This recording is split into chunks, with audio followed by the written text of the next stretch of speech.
Productivity among young workers could stagnate amid a boom in quiet quitting. About 40% of employees under 30 say they will act their wage and do the bare minimum. Now, recruitment firm Robert Walters Africa says it's all due to wages not keeping up with the cost of living. Its director Samantha-Jane Gravett joins us now for more. And Samantha, thank you so much for your time. Good morning to you. It seems that young workers under 30, according to these stats, saying that they will act their wage. What exactly does that mean?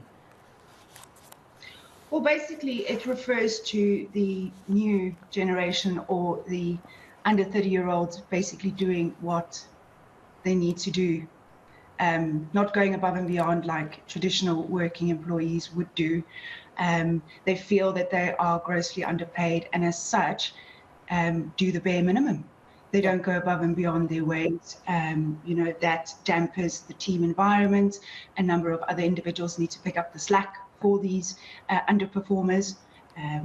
So yeah, that's in a nutshell, just basically putting in less enthusiasm or energy into their normal job requirements. And oftentimes do we find that they have tried to negotiate their wages, tried to have a conversation with their employers, or is it more of a silent resilience, not even resilience, but more of a rebellion is the word I'm looking for, against their employer?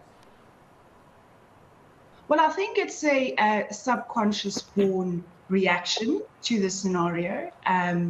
They may feel that they're not at the advantage that the more seniors have to negotiate higher pay raises. I think it also is a subconscious reaction to the intrinsic motivators and ultimately then damper those individuals.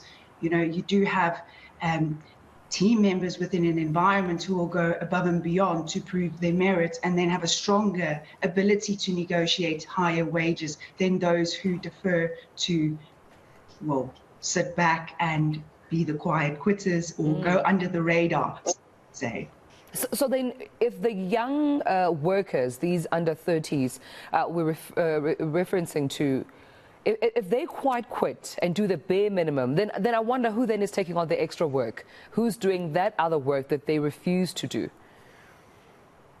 Well, it's ultimately the leaders and the team members surrounding them that have to pick up the shortfall or the slack. And that then leads to burnout, unfortunately, within the peers or leadership team within respect to those individuals. Samantha, when we talk about remote working, do you think it's for or against quiet quitting? Does it work to the advantage of workers that quite quit? I do think it is a problem.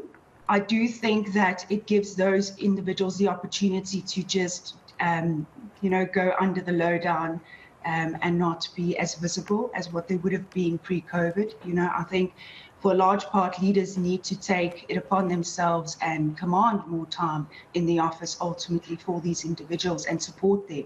But more importantly, understand their why. Why are they responding this way? Is there something that can be supported? Do they feel that there's not enough investment in them?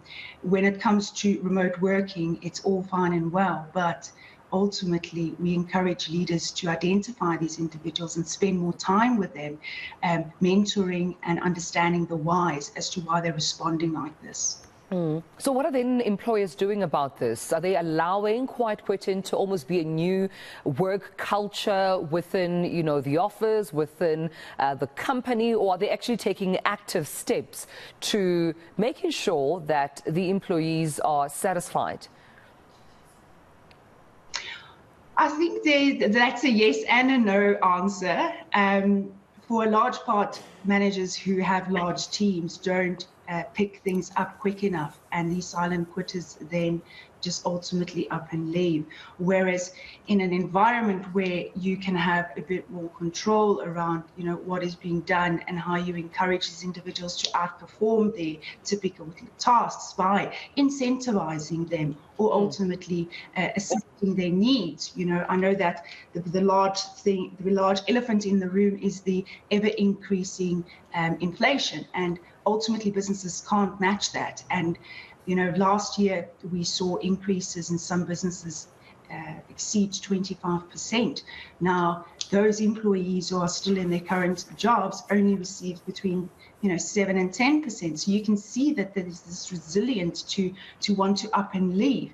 But I think it's important to get leaders within the business to understand the why, and then to substitute that with softer benefits like a fuel allowance or a utility voucher, or supporting them with breakfast in the morning to encourage them to come to the office ultimately. Well, of course, these are some of the tips that I'm hoping that some companies and employers, should they be experiencing quiet quitting, they could consider. And thank you so much for sharing them. Robert Walters, Africa Director, Samantha-Jane Gravett, thank you so much for your time.